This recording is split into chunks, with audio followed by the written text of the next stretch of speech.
Welcome to the Infinity Loop Group. I'm Riley. I'm Krista. And we're going to be diving into another chapter on creating a learning container.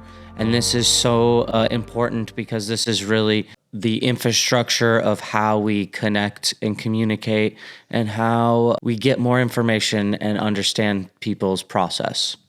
When your heart is in the people development business, you see everyone through eyes of compassion. You look for ways to influence their growth and not be a hindrance. Krista Vorse. And like Riley said, this is really the crux of what it means to be in the infinity loop of how we speak to one another and create learning and not be parental.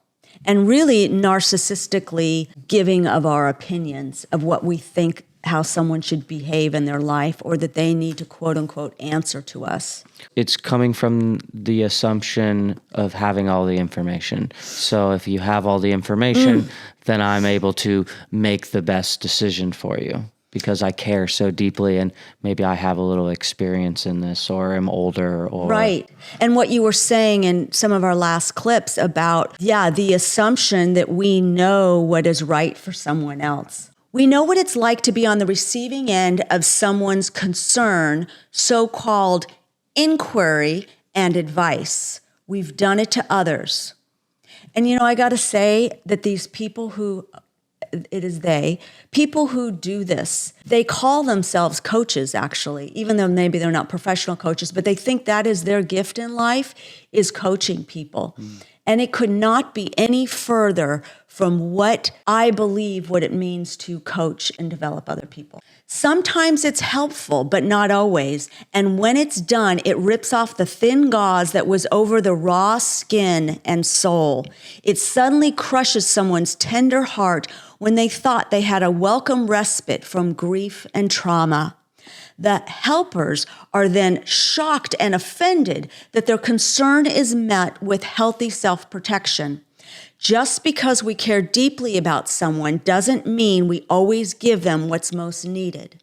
Because of our concern for another, we can get into constricted awareness, meaning our concern can cause us to get all stressed out and fearful and worried about somebody. And so we are walking into the situation blind. We're taking our own constriction and narcissistically, we can't handle our uncomfort. So we have to put it on someone else and speak from there into their life. Well, and it's like coming from a place of having empathy, and you can have so much empathy for someone that you take on their pain and suffering. And then now you are looking at it through their pain and suffering. So good. And you're going to have a restricted ability to view the whole situation. Even the advice you might give isn't going to be a big picture advice because you're going to be coming from a place of constricted God, awareness. that's so good because the infinity loop is balance. And it's like, yes, we need empathy, but that's not always what's needed. We need to hold the empathy, and then we always need to come to the wider view in inner stillness and observe ourselves so that we are as clear-minded with the widest possible view. Because of our concern for another, we can get in constricted awareness and not see how reactive, unhelpful, and unsupportive we are. We call it a lot of things that sound responsible, but it's our unconsciousness when we project our own fears and assumptions. For me, what stands out is like the complaint that women have with men where they're immediately trying to fix it. So, right, where do we have this balance of holding the empathy and hearing someone process it and not be this director of, let me hear, she's presenting me with a problem, let me just try and put what I would do to fix it. Instead, what we teach is you go to questioning. First of all, one of the first questions could be, do you want me to help you solve this? Right? Instead of maybe just being someone that is there for support. But yeah, I think that's the importance of creating that communication container. Okay, I love it. But basically what you're telling me, Riley, is men do this, but in the new human that we are moving toward, both men and women can transcend the limitations of their quote unquote natural habit to either fix, or for women, different. It could maybe their need to just sometimes unproductively complain.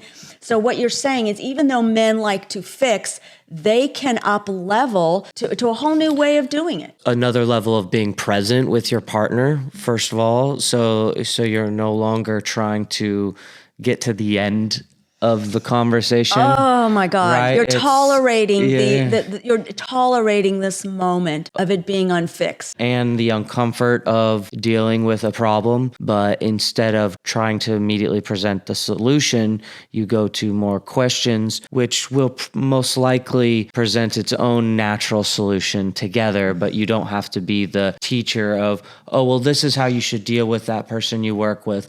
Oh, well, you should have just told them to say this, or you should say this to this person instead of going... You should've them. Right, exactly. Well, because you're trying to get to the end. You're trying to solve the problem. And so instead of making it last longer, right, it's pretty much sitting in the uncomfort of something not being fixed longer by going to the inquiry of... And again, that's the divine feminine that we all need to be incorporating, men and women, because that's making space. That's the relational, that's the spaciousness that the feminine brings. We haven't dropped into the infinity loop that makes us present beyond how we share our opinions and brilliant advice. We don't know how mystery works in this person's life, meaning we don't know what they should and shouldn't do. How it could look with using the framework of questioning, and maybe you still do want to help. That maybe they go, yes, I do want helps with the solution. Instead of shoulding them, you could ask,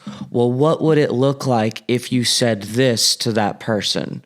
Or what would it look like if you did this when they did that? And so again, it makes them have to look at the whole picture and come up with a solution themselves. I love that. Even though you are helping, guiding them, and that might have been what your advice was, you come from a place of creating a question so that they frame it even differently in our own brain, right? We don't take on information going, oh, someone's telling me I should do this, let me do that. It's you kind of get to that should naturally by problem solving, by creating the question of what would it look like if you did it like this. You know, and I'm thinking about certain people that I know that just go and they get all these different people's opinions, and they say, well, so-and-so says I should do this, and so-and-so says I should do this.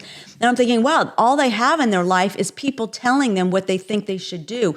Did somebody ever say, how do you do a development model of learning and creating learning that both you and the other person are in humility and curiosity? Well, and you're giving away your power, right? Isn't this all... It's so parental. Right. Well, and this is always about how do we become more connected and more empowered in our decisions. If you're always looking for other people's advice and never looking for your own advice, your own center, your own North compass, Star, your own sword of truth that lives inside of you. You start losing the ability to do that. And you get tossed to and fro based on everyone's opinion. And you wonder why you start having these different problems because they all root in you not making your own decision. Not being in touch with your own integrity. Mm.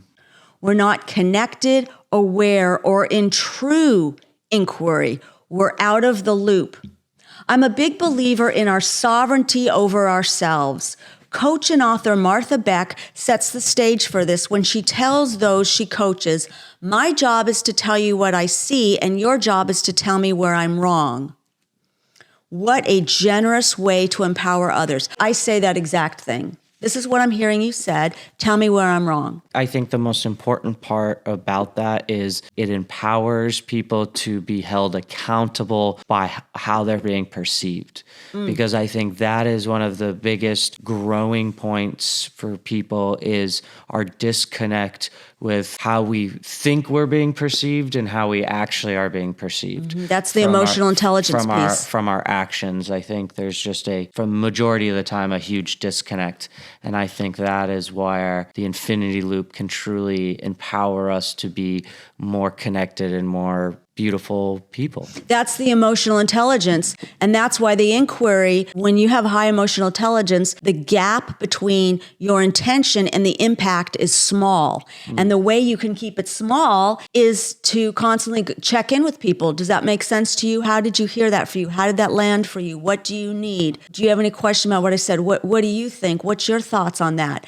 I mean, I just do that constantly through coaching. So do you. She believes only we know what we experience. Her work helps others find their own North Star. Being someone who's endured cultic control more times than I'd like to admit, I feel a big no rise up when someone crosses that boundary. When I didn't know what to do with that anger, I stayed in the environment of that advice giving too long and paid a high emotional price. Sometimes the correction comes under the guise of our need to be more open, undefended, and spiritual. That was my necessary nemesis. You need to be open, undefended. It was, if there was any at all healthy defense to the cultic, narcissistic abuse of trying to dominate every little move I made and thought I was just not open and undefended again. I just need to be more undefended.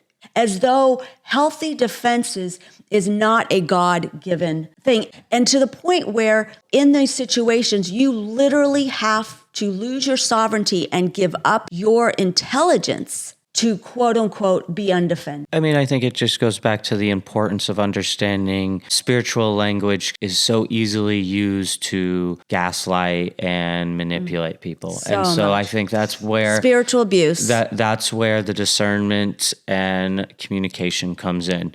You can have all the language in the world. If people are using that to manipulate you and you don't have the discernment, you're only going backwards. Yeah. Sometimes the corruption comes under the guise of our need to be more open, undefended, and spiritual. But we can't always chew the meat and spit out the bones, meaning we just take it all in and then decide what we want to spit out. Sometimes it's just too much. That's the emotional, spiritual, verbal, narcissistic abuse. And those who love us most sometimes can't understand that. Maybe we're not completely healed. Maybe we've recently been through serious trauma, and maybe we need to be supported in a way that sets boundaries around what's helpful and what isn't. Just because we're in crisis doesn't mean others get to peek under the gauze to gauge our progress. To have accountability partners that look out for us isn't the same as others telling us how to run our lives. Ugh. True inquiry, not interrogation, not masked judgments, and certitude with a question mark at the end of the sentence is how we ask questions so both the one who supports and the one who needs support sees what's possible. There's often a flippant judgment to what the one who struggles says feels right to them. If we don't drop into the other's field, we share our wisdom in a type of arrogance. Since arrogance means I ask no questions, then we've all been arrogant toward those we care deeply about. All of us. I certainly have. To create a learning container for everyone, ask for feedback. How are you experiencing what I'm saying? What do you need right now? That's kind of like what you said, Riley, at the beginning, just go, to a woman. Do you need help? What do you need right now? Do you want just me to hear you? Do you want help? They say that a lot now. Do you want me to help you solve this? Knowing how we deal with something is not how someone else deals with something. So supporting them in dealing with it in the way they deal with it, not in the way that you deal with it. And that's where the questions come in. Instead of going, when I got in a breakup, this is what I did, and this was helpful for me, so let me give them advice and should them into this because it worked for me. Instead of going to the questions and the inquiry of connection and understanding how they're processing something and how from their process you can help. Mm-hmm. What do you need right now? What would be most supportive for you? Tell me more about your thought process. To share our beliefs about what makes for a high-functioning life to someone in crisis may make them lower functioning. No one needs parental support unless they're young. Ultimately, our support of one another leads to the one in need finding the well deep within themselves that cannot be shaken, no matter what anyone says. And sometimes it's the very shaking that others do to us in their unawareness that causes our fire to rise up to find that center. After the drop, the destabilization, the self-doubt, we will bounce. If we sit with the fire that something needs protecting, but not spew it or turn it against ourselves, that fire will gird us up again and confirm our deepest truths. If we keep practicing inquiry, we'll find where we're off. A learning container is respectful. The second look sees past what looks like a basket case to someone whose North Star wants to shine. Let them. I'm just thinking about my process of since I wrote this chapter and had experienced this, that I've allowed this to happen. And it was because I knew that if I addressed it, the relationship would no longer continue because the other person was unwilling to acknowledge and change the way they felt like they needed to share their opinions about your life. And it was unworkable. It was what I would call an abusive, condescending, narcissistic interaction. So how would you go about setting up the communication for the relationship differently in the future? Moving forward, I would say I would hear where they're coming from, and I would say, I wrote a book about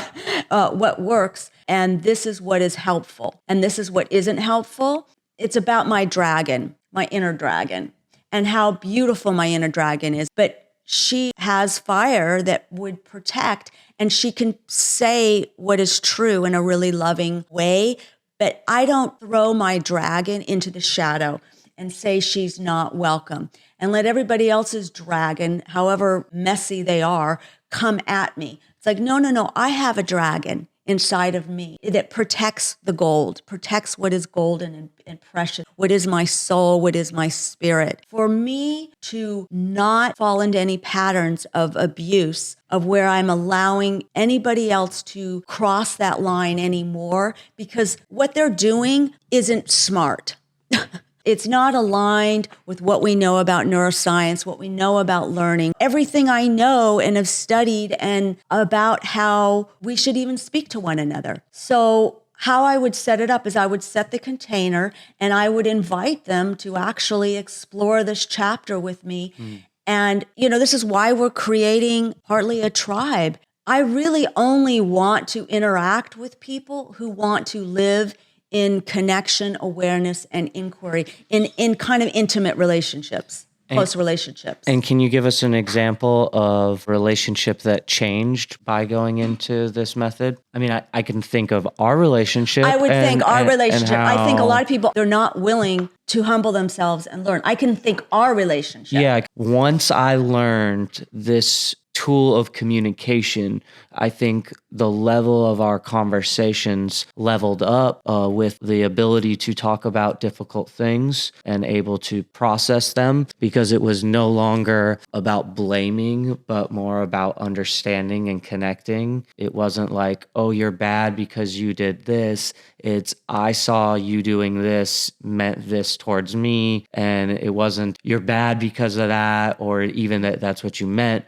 Sharing our brain process of something that was not always positive in our lives, and how by able to create this container, we're able to roll around in the mud without getting dirty, if that makes sense, right? It's like somehow we're able to deal with all this really difficult emotional stuff, but we're able to get out of it and not feel like we've been rolling around in the mud. We're able to go, we've got oh, we skill. Processed it. Yeah. And now we're done. We can we can move on now. It's totally different than some people you see where they just yell at each other and go, well, he was mad.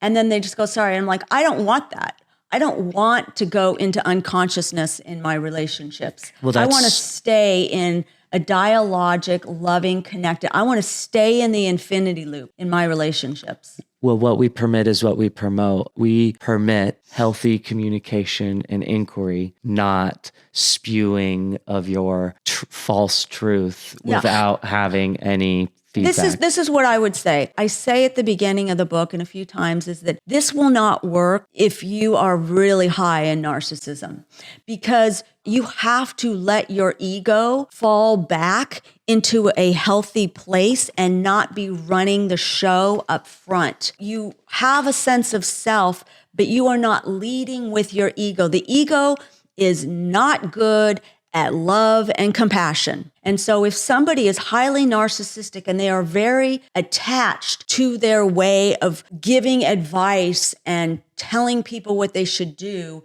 with their life, they can't do this. And they will read it and they will be offended and they will say, I'm going to still be in your life, but I'm not going to do it in the infinity loop. And you need to just be the recipient of my opinions about your life. A relationship just kind of ended for me on that because that person was unwilling to stop this bullying, oppressive, dominating energy of how I should run my life. That is an epidemic going on in the world right now. It's not learning. And they even do it in the schools. One of the kids I was coaching, was acting out in class, and he just had to sit there and listen to the counselor at school. Definitely needs training.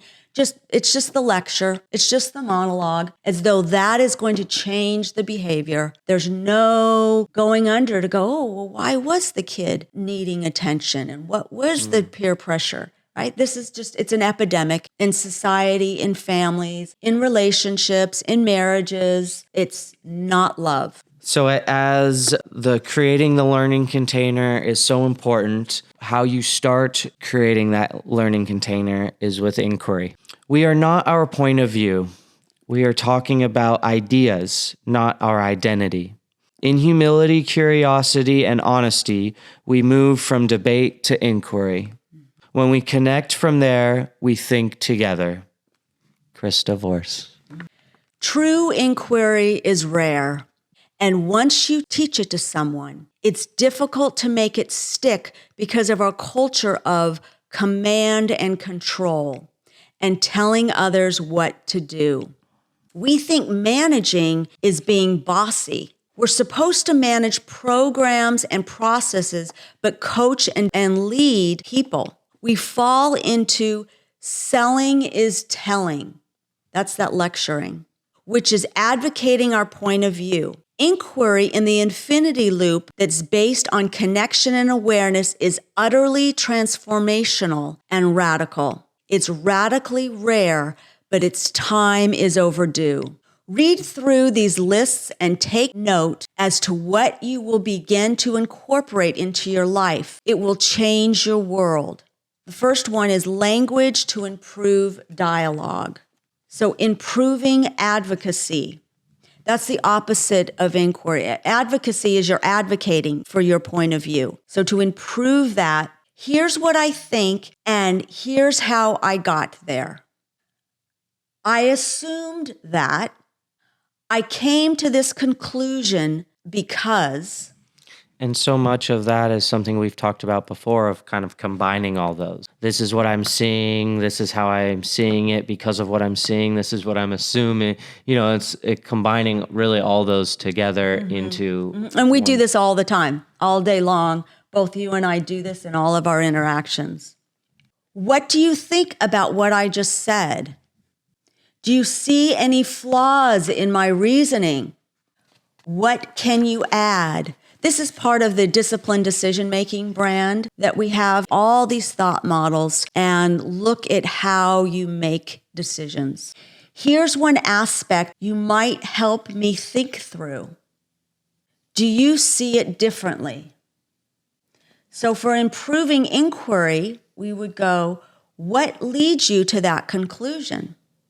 What data can you bring to illustrate that? Right. And that's so important when it comes from anything that we're really emotionally charged on and we're really thinking the opposite of someone. And it's so easy to go, oh, how dumb are you to not know about this? Or instead of going, oh, where is the data you're coming from? And then that even creates an opportunity for you to present your data as well, of going, where did you get the data to get to that conclusion? Because this is the data I got to get to this conclusion. I use this some in, I'll say, defense. If someone is making a judgment and some assumption about something that I think or believe, and they're heated, I'm go, oh, from what you know of me and all of our interactions, and they're just bringing in some previous relationship or something.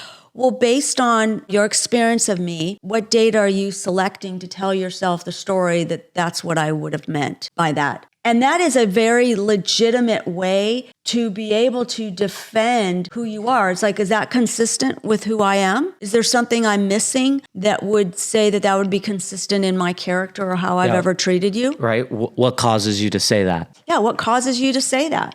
Instead of the aggressive, what do you mean? What's your proof? Try, can you help me understand your thinking? Can you walk me through the process that got you to think or believe that? God, do we need this? Well, do we need this? It takes the extra effort. It takes the extra step. It's the renewing of our mind. This is the changing our mind, deciding to live differently. Explain your reasons for inquiry. I'm asking you about your assumptions because... Check your understanding by asking, am I correct that you're saying ... Dealing with an opposing point of view. How did you arrive at this view? Are you looking at data I haven't seen? Have you considered? When you say blank, I'm worried that it means this. Be honest. You know, someone could be saying a threat that's basically could be a threatening an end of a relationship.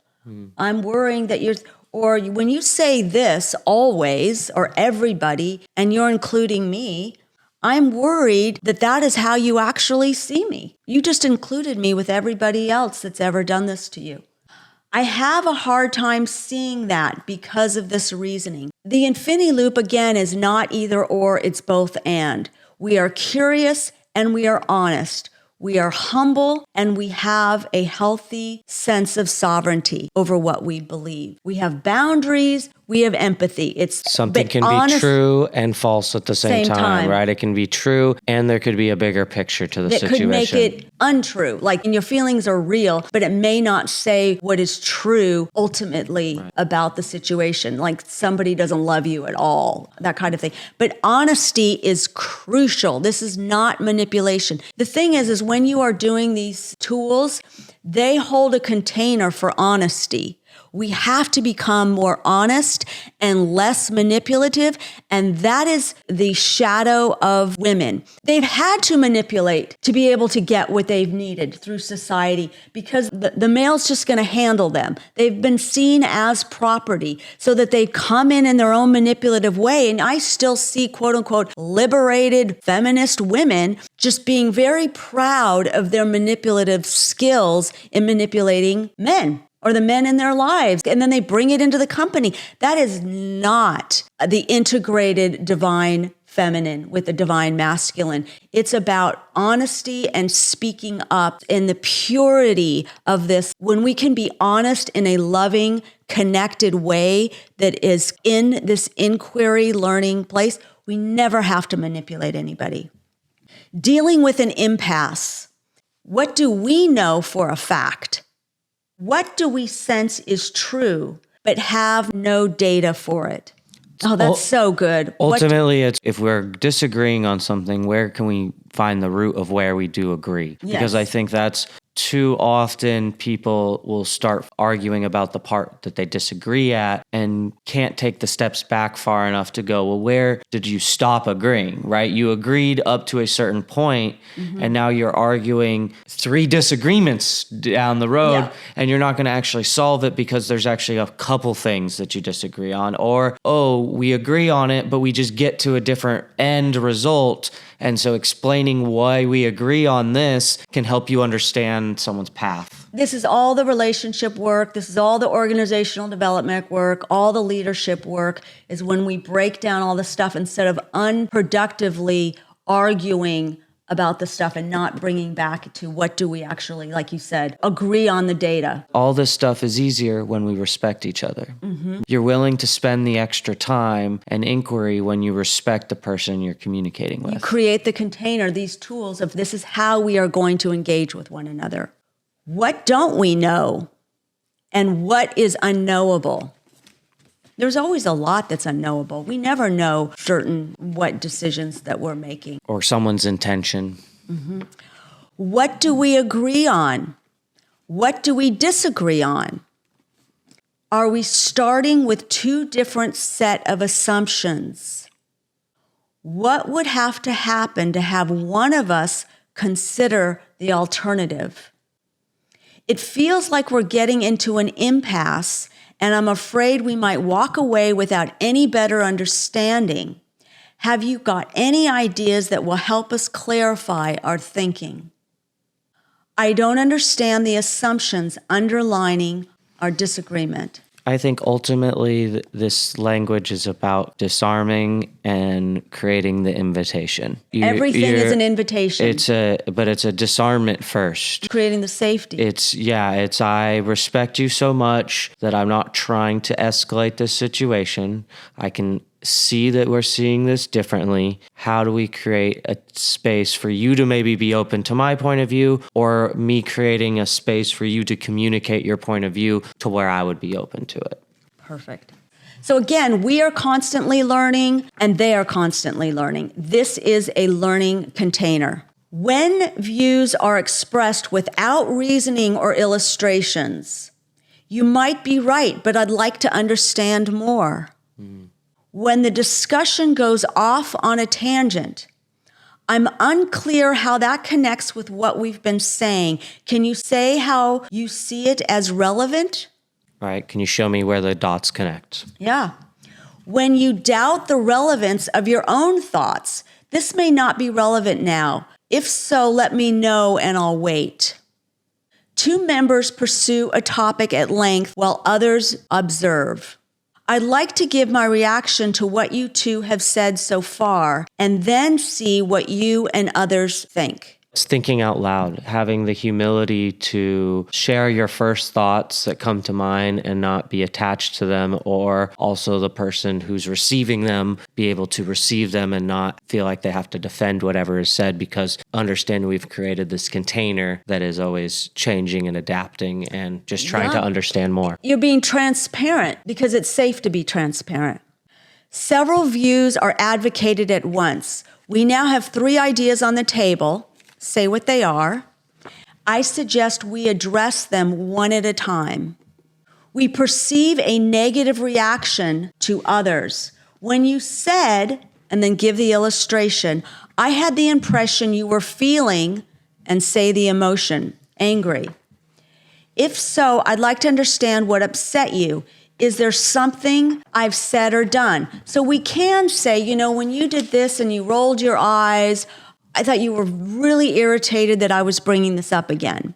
I'd like to understand what upset you. Is there something I've said or done? You have to have a healthy sense of self. You have to be grounded in your body and have a beautiful relationship with your ego. The ego's in the right place, so you're connected to more of your true self that is unaffected by other people's opinions of you or criticisms of you. Because when you are operating at this level, it pisses the hell out of people. You start asking anybody, well, why are you thinking that? The fact that they would have to illustrate with data, that you would give them pushback to any of their assumptions or how they are behaving and have done for 5 decades, it can trigger their ego. And that's why it's so important we create a container where everyone's kind of in the right field to even begin to do this work. The quickest way to see who is in the room to connect or who's in the room to manipulate. Learning how to create this container and dealing with others, everyone who is really wanting to be better communicators and wanting to solve problems will be so excited and really love these tools.